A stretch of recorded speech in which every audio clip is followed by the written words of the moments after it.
नमस्कार दोस्तों, स्वागत है आप सब लोगों का आज के इस वीडियो लेक्चर में। और देखिए साथियों, रीट 2022 का 24 जुलाई 2022 को जो पेपर हुआ है, शाम की पारी में सुबह की पारी का सॉल्यूशन मैंने अपलोड कर दिया है। 23 तारीख का सॉल्यूशन अपलोड कर दिया है। 24 तारीख का जो लास्ट पारी में पेपर हुआ है, इवनिंग शिफ्ट में या फोर्थ पारी में जो पेपर हुआ है, उसके साइंस का सॉल्यूशन हम लोग आज इस वीडियो में करेंगे। और आपको बता दूं कि जो मैटर मैंने आपको पढ़ाया था, मैंने कहा था बार बार यहीं से आएगा पेपर, लगभग पेपर यहीं से आएगा, 2-4 प्रश्नों में कोई बात नहीं होती। तो देखिए फोर्थ पारी में जो पेपर आया वो तो आपका 99% पेपर हमारे नोट्स में से, एक आधा प्रश्न बाहर से आया बस, बाकी सारे प्रश्न नोट्स में से एज इट इज़ उठाए गए हैं। गणित तक में लाइन टू लाइन प्रश्न आ गए हैं साथियों। ठीक है, बच्चों को आंसर तक याद थे उसके, सारा पेपर नोट्स में से आया है। ये आप लोगों ने ही मुझे जो मैसेज करके बताया है। मैथ्स का पेपर हालांकि अभी मैंने देखा नहीं है, लेकिन साइंस का पेपर वाकई में लाइन टू लाइन आपके नोट्स में से उठाया गया है। ठीक है, तो चलिए इसको स्टार्ट करते हैं, इसके सॉल्यूशन को। और आप लोग बार बार एक ही बात पूछ रहे हैं बच्चे कि सर थर्ड ग्रेड का कब से स्टार्ट कर रहे हो कोर्स। तो थर्ड ग्रेड का बहुत जल्द स्टार्ट करेंगे हमारे नए एप्लीकेशन पर, जिसका लिंक आपको डिस्क्रिप्शन बॉक्स में मिलेगा। वहाँ से उस एप्लीकेशन को डाउनलोड कर लीजिए और कोई आप 5-10 दिन वेट कीजिए, आपको नया कोर्स 100% वहाँ पर दिखाई देगा। आप उसको परचेज कर सकते हैं बहुत अच्छे तरीके से। जैसे रीट को बहुत अच्छे से पढ़ा था, वैसे ही थर्ड ग्रेड की साइंस को भी बहुत अच्छे से मैं आपको करवाऊंगा, निश्चित तौर पर गणित भी करवाऊंगा। ठीक है, तो चिंतित होने की कतई आवश्यकता नहीं है, कोई आवश्यकता नहीं है परेशान होने की। चाहे कोई भी बोर्ड पेपर ले ले, हम आराम से उस पेपर को कर पाएंगे, इतना मैटर हम लोग पढ़ लेंगे। ठीक है, चलिए स्टार्ट कर लेते हैं आज के इस वीडियो को। और साथियों, पहला जो प्रश्न था, देखिए कुछ प्रश्न इधर उधर भी हो सकते हैं क्योंकि ये स्मृति पर आधारित पेपर है ना। बच्चों ने मुझे प्रश्न भेजे हैं और उस हिसाब से मैंने ये पेपर जो वो तैयार किया है। तो पहला आपका प्रश्न विद्युत सेल का कार्य है। विद्युत सेल का क्या कार्य है? तो बहुत ही आसान सा प्रश्न, रासायनिक ऊर्जा को विद्युत ऊर्जा में बदलना। रासायनिक ऊर्जा को विद्युत ऊर्जा में बदलने का कार्य कौन करता है?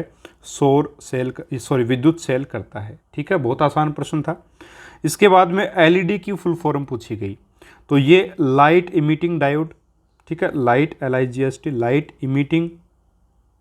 Emitting diode as it is. ये भी आपको करवाया हुआ साथियों, विद्युत सेल का भी करवाया हुआ है, एलईडी का भी करवाया है। मानव श्रवण प्रास कितनी है? ये तो सबको करवाया हुआ है, 20 हर्ट्ज से 20 किलो हर्ट्ज। ठीक है, 20 हर्ट्ज से 20 किलो हर्ट्ज ये मानव की श्रवण प्रास है, यानी कि इतनी 20 किलो हर्ट्ज से अधिक की ध्वनि नहीं सुन सकता मानव। और मानव जो है वो 20 हर्ट्ज से कम की ध्वनि भी नहीं सुन सकता। ठीक है, तो ये प्रास आ जाएगी। इसके बाद में बल को अगर दोगुना कर दें, क्षेत्रफल को आधा कर दें, तब दाब क्या होगा? तो देखिए प्रेशर दाब क्या होता है? F/A होता है। अगर आधा कर दिया, डबल कर दिया है फोर्स को, तो 2F आ जाएगा। एरिया को आधा कर दिया, A/2 आ जाएगा, यानी 4F/A आ जाएगा। तो यानी कि प्रेशर को कर दिया 4 गुना, तो यहाँ पे 4 गुना उत्तर आएगा। प्रेशर क्या हो जाएगा? 4 गुना हो जाएगा। तो ये इसका आंसर रहेगा। फिर है लकड़ी की चम्मच व आइसक्रीम का एक क्वेश्चन आया था कि ये कल भी ये पेपर में प्रश्न पूछा था कि आइसक्रीम के प्याले में लकड़ी की एक चम्मच डाल दी है तो उसका सिरा ठंडा हो जाएगा या क्या हो जाएगा? चालन विधि लगेगी, क्या लगेगी? तो वहाँ पे देखिए कोई, यानी कि लकड़ी है वो उष्मा की क्या कुचालक है ना, तो कोई प्रभाव नहीं पड़ेगा। अगर ऐसा कोई ऑप्शन था, कोई प्रभाव नहीं पड़ेगा, लकड़ी की चम्मच पर कोई प्रभाव नहीं पड़ेगा, कोई प्रभाव नहीं होगा। ठीक है, ये आंसर बनेगा। फिर सूर्य से ग्रहों का क्रम दूरी के आधार पे सबसे पास कौन है, फिर उससे दूर, फिर उससे दूर, ऐसे। तो सबसे पास है बुध ग्रह, सब जानते हो। उसके बाद में बुध के बाद आपका आता है साथियों शुक्र ग्रह। ठीक है, फिर आता है पृथ्वी, उसके बाद में आता है मंगल। तो ये 4 ही ऑप्शन में थे, इसी क्रम में थे, तो यही इसका उत्तर होगा। फिर समतल दर्पण से प्रतिबिंब कैसा बनता है?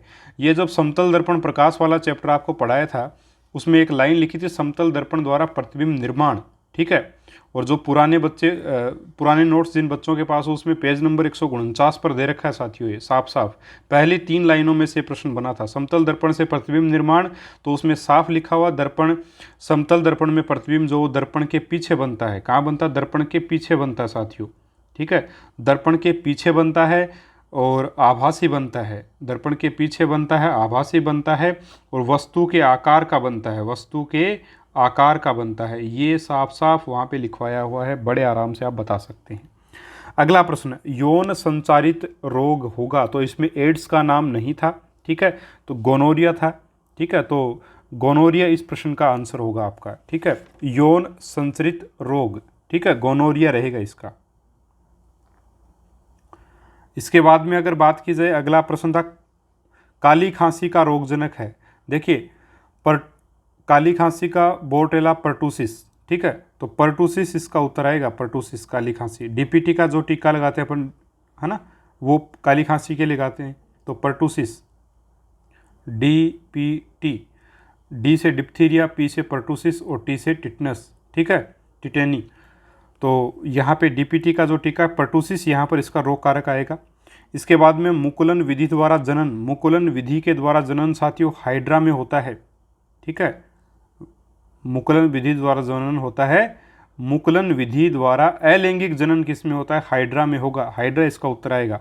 प्रकाश संश्लेषण में कौन सी वस्तु शामिल नहीं है, तो प्रकाश संश्लेषण में इसमें देखिए ऑप्शन थे ऑक्सीजन, कार्बन डाइऑक्साइड, पानी, और एक था आपका पर्णहरित। तो देखिए कौन शामिल नहीं है प्रकाश संश्लेषण में, तो देखिए ये उत्पाद होता है ऑक्सीजन, लेकिन ये शामिल थोड़ी होता है, तो O2 इसका उत्तर होगा। फिर है ग्लाइकोजन का पाइरुविक अम्ल में टूटना, तो ये साथियों ग्लाइकोलिसिस कहलाता है, ये भी आपको करवाया हुआ मेरा नोट्स में, ग्लाइकोलिसिस, ग्लाइकोलिसिस इसको कहते हैं, ग्लाइकोलिसिस, ठीक है, ये ग्लाइकोलिसिस आएगा। फिर है गोल्जी काय से संबंधित प्रश्न आया था, गोल्जी काय का परिवर्तन कुछ ऐसा था, केमिलो गोल्जी उसका आंसर होना चाहिए, केमिलो गोल्जी, ठीक है, बाकी ऑप्शंस सही नहीं बैठ रहे थे, तो केमिलो गोल्जी उसका आंसर होना चाहिए मेरे हिसाब से, ठीक है। उसके बाद में सर्वाधिक उष्मीयमान, ये प्रश्न मैंने देखे आपको नोट्स में, उसमें जो फ्री टेस्ट थे उसमें भी दिया था, और वैसे भी यूट्यूब पर कम्युनिटी टैब में भी मैंने ये प्रश्न पूछा था साथियों, एलपीजी, सीएनजी, पेट्रोल और S2 एज इट इज़ प्रश्न आ गया, एज इट इज़, ठीक है, तो S2 यहाँ पर आपका आंसर बनेगा, एज इट इज़ प्रश्न आ गया साथियों, एज इट इज़। यूट्यूब पर कम्युनिटी टैब में आप जाके देख सकते हैं, वहाँ प्रश्न मिल जाएगा आपको। हाइड्रोजन का ऊष्मीयमान सर्वाधिक होता है, उसके बाद एलपीजी, सीएनजी, पेट्रोल, ठीक है।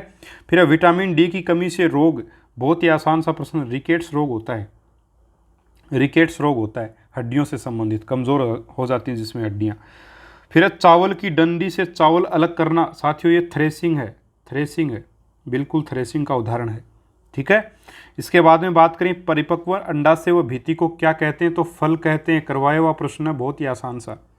अंडाणु परिपक्वन के लिए जिम्मेदार कौन होता है, तो अंडाणु परिपक्वन के लिए देखिए उसमें GH, LSH, FSH ये थे, FSH इसका उत्तर होगा, ठीक है। तो यानी कि FSH मतलब फॉलिकल स्टिमुलेटिंग हार्मोन, ठीक है। तो ये जो हार्मोन है ये पीयूष ग्रंथि के द्वारा स्रावित होता साथियों, पीयूष ग्रंथि के द्वारा, और ये अंडाणु परिपक्वन को एक प्रकार से उसके लिए जिम्मेदार है, पीयूष ग्रंथि से स्रावित होता है, ठीक है। तो FSH इसका उत्तर होगा, जो भी ऑप्शन में FSH मेरे हिसाब से था तो वही उसका उत्तर बनेगा। फिर है एक कोशिकीय यूकेरियोटिक किस समूह का है, देखिए फंजाई, देखिए फंजाई जो है वो विषम पोषी यूकेरियोटिक है, विषम पोषी यूकेरियोटिक है, विषम पोषी यूकेरियोटिक, ठीक है। उसके बाद में बात करें प्लांटी की, तो जो प्लांटी है वो बहुकोशिकीय यूकेरियोटिक है, बहुकोशिकीय यूकेरियोटिक, यूकेरियोटिक, ठीक है। मोनेरा जो है, मोनेरा वो क्या साथियों, मोनेरा है एक प्रोकैरियोटिक, मोनेरा में प्रोकैरियोटिक जीव आते हैं, प्रोकैरियोटिक, ठीक है। और प्रोकैरियोटिक जिसमें केंद्रक पूर्णतः विकसित नहीं होता, सॉरी केंद्रक के बाहर केंद्रक झिल्ली पूर्णतः विकसित नहीं होती है, यानी केंद्रक झिल्ली नहीं पाई जाती, वो होते हैं प्रोकैरियोटिक जीव।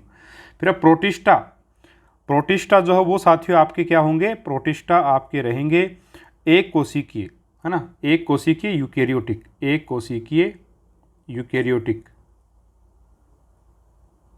यूकेरियोटिक, तो यही इसका उत्तर भी बन जाएगा। बस बिल्कुल आसान सा प्रश्न करवाया हुआ है, बिल्कुल आपके नोट्स में आपको अवेलेबल मिलेगा, आप देख सकते हैं। फिर है अम्ल वर्षा से संबंधित गैस है, करवाई हुई है ये भी, सल्फर डाइऑक्साइड SO2।